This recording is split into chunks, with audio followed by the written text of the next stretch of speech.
Let me begin with a question that every American household should be asking right now. Who really pays the price of tariffs?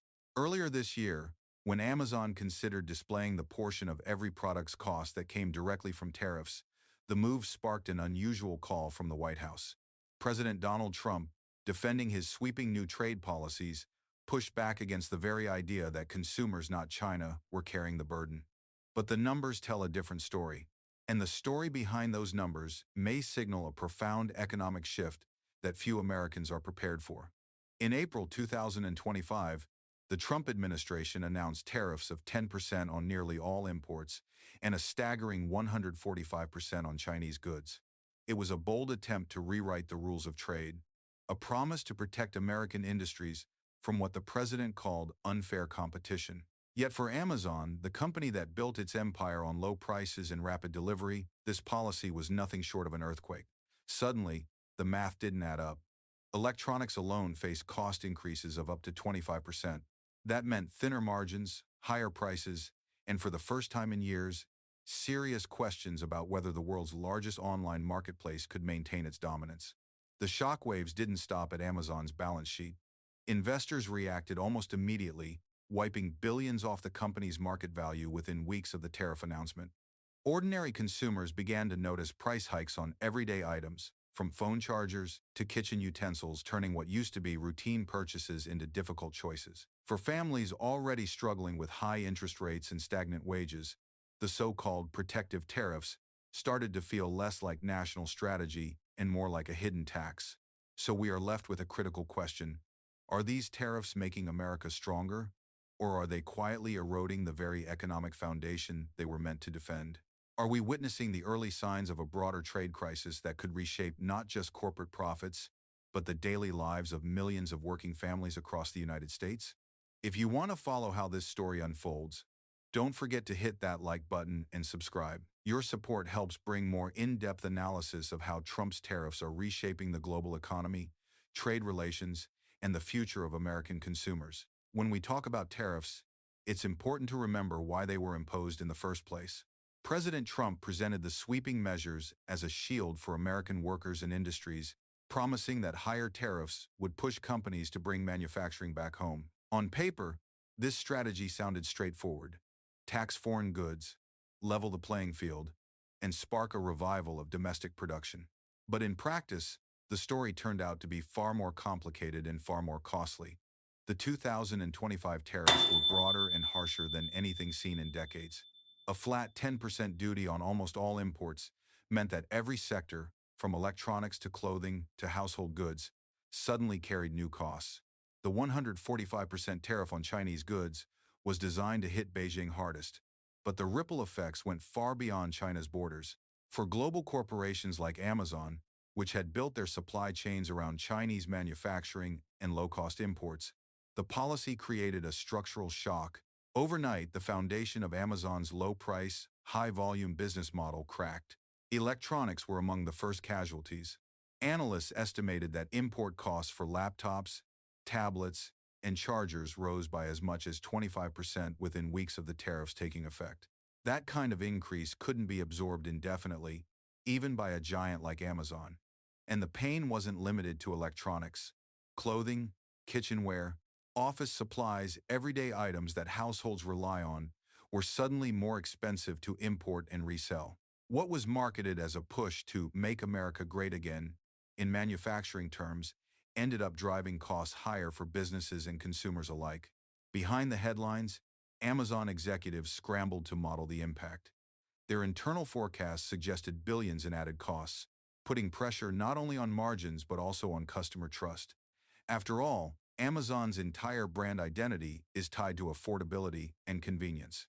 If shoppers began to associate the platform with higher prices instead of bargains, the competitive edge that had secured 40% of U.S.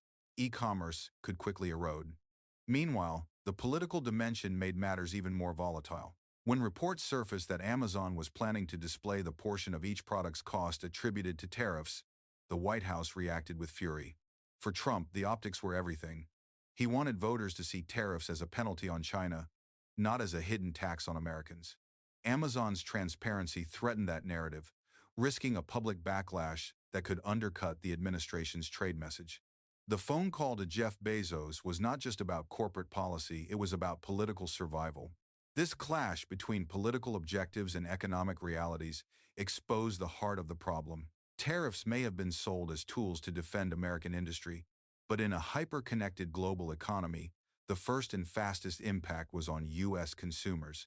Every extra dollar at checkout became a reminder that the costs of trade wars don't stop at foreign borders.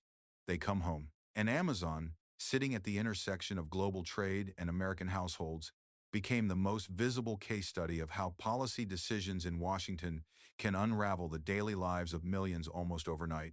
The immediate consequences of Trump's tariffs were felt not in government offices or corporate boardrooms, but in the shopping carts of ordinary Americans. Within months of the April 2025 announcement, retail prices on more than 1,400 Chinese-made products sold through Amazon climbed by an average of 2.6%. That number may sound modest, but it was nearly double the pace of core inflation. For families already squeezed by high mortgage rates and stagnant wages, it meant every trip to the online checkout was more painful than the last. Some categories were hit harder than others. Electronics, which had long been a hallmark of Amazon's affordability, suddenly saw sharp increases. The brand Encore, known for its budget-friendly chargers and accessories, raised prices by as much as 18% on more than 120 items in the days following the tariff announcement. For millions of households, the cost of replacing a broken phone cable or buying a spare charger turned into an unwelcome expense that ate into already thin budgets. Even everyday essentials like kitchen utensils and clothing began to feel like luxuries rather than necessities. The pain spread quickly beyond households. Small businesses that depended on Amazon's platform for sales reported weaker revenue growth, with many stuck at just 7%, less than half of the growth they had come to expect in previous years. For entrepreneurs who built their livelihoods on Amazon's promise of reach and affordability, tariffs became an invisible weight, raising their costs while dampening consumer demand. Large retailers outside of Amazon faced similar challenges. Walmart and Home Depot both warned that consumer goods costs had risen by double digits, leading to uneven stock on shelves and growing concern about shortages. For consumers, this meant higher prices combined with fewer options, a double blow to confidence in the marketplace. Even Wall Street felt the tremors. Amazon's stock slipped more than 3% in the weeks after its earnings report, a sign that investors were losing confidence in the company's ability to shield itself from the rising cost of trade wars. The signal was clear. Tariffs were not an abstract political tool. They were a direct, daily pressure point on the U.S. economy, and the consequences were unfolding faster than many had anticipated. Faced with mounting pressure from both consumers and investors, Amazon knew it could not wait for Washington to change course. Within weeks of the tariff announcement, the company initiated what analysts described as one of the fastest and most aggressive restructurings in its history. More than $13 billion worth of supply chain contracts were torn up and reassigned in less than 2 months. For a corporation of Amazon's size, this was nothing short of a logistical revolution. The strategy was clear: escape the direct hit of U.S. tariffs by diversifying away from China and rebuilding a global backbone almost overnight. Mexico, India, and Vietnam quickly emerged as lifelines. Logistics tied to Amazon in Mexico surged by more than 1/3 during 2025, transforming the country into a vital hub just across the U.S. border. In Vietnam, exports of electronics, apparel, and household goods rose at double-digit rates, filling the gap left by declining Chinese shipments. India, never far behind, announced the expansion of 5 new industrial parks designed specifically to meet Amazon's demands. For Amazon, these shifts weren't simply about lowering costs, they were about survival. By spreading production across multiple countries, the company hoped to insulate itself from the volatility of trade wars and prove that even the harshest tariffs could not break its model. But while Amazon moved with remarkable speed, ordinary Americans had fewer options. Households adapted by cutting back on non-essential purchases. Families postponed buying new electronics or chose to repair old ones. In kitchens and living rooms across the country, conversations turned to budgets and belt-tightening. Tariffs, once an abstract term from Washington, now showed up in the most intimate corners of daily life. Investors, meanwhile, grew increasingly cautious. The 3% drop in Amazon's stock price was not catastrophic, but it reflected a growing skepticism about whether even the most dominant retailer could withstand the pressure of rising import costs. Analysts warned that if Amazon faltered, smaller retailers and startups would be left with little chance of survival. For Wall Street, tariffs had introduced a new layer of uncertainty that complicated forecasts and raised fears of a broader slowdown. At America's ports, the consequences were brutal. By mid-2025, throughput at Los Angeles and Long Beach, once the busiest ports in the Western Hemisphere, had fallen by more than 20%. Each container that failed to arrive represented more than lost goods. It meant lost paychecks for thousands of dock workers, truck drivers, and warehouse employees. Unions were quick to sound the alarm. They warned of a silent crisis spreading through port cities, a crisis measured not only in unemployment lines but in fading confidence that global trade would ever return to its old rhythms. The federal government, however, doubled down.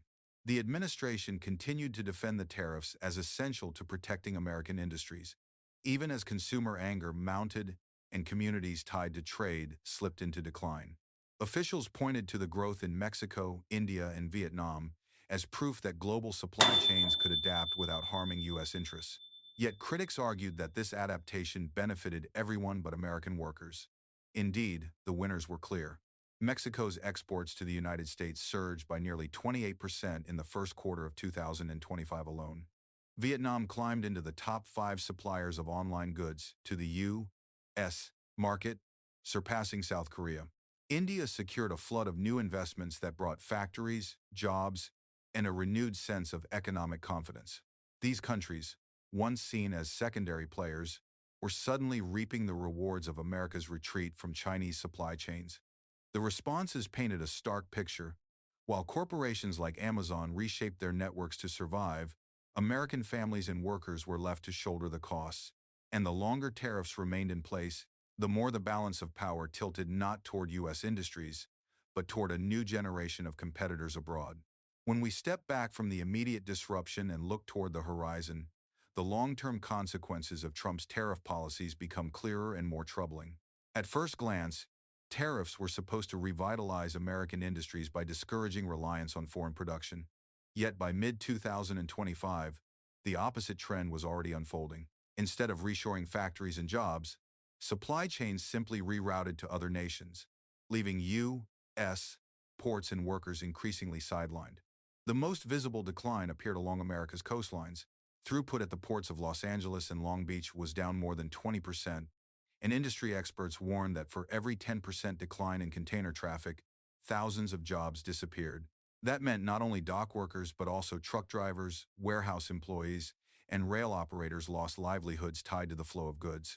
Communities that had thrived for decades on the promise of steady trade suddenly faced unemployment lines and shrinking tax bases. For many, it felt like the heart of local economies was being hollowed out. The retail sector, the backbone of U.S. consumer spending, also showed signs of strain. By May 2025, national retail sales dropped nearly 1% compared to the previous month, a small number with outsized implications in an economy where 2/3 of activity depends on household consumption. Even Amazon, long seen as resilient to downturns, reported slower growth among third-party sellers. Walmart and Home Depot, 2 anchors of American retail, admitted that costs were rising faster than they could manage. These signals suggested that the pressure was not temporary, but structural. Meanwhile, the broader economic picture revealed a paradox. While tariffs were sold as tools to strengthen the U.S.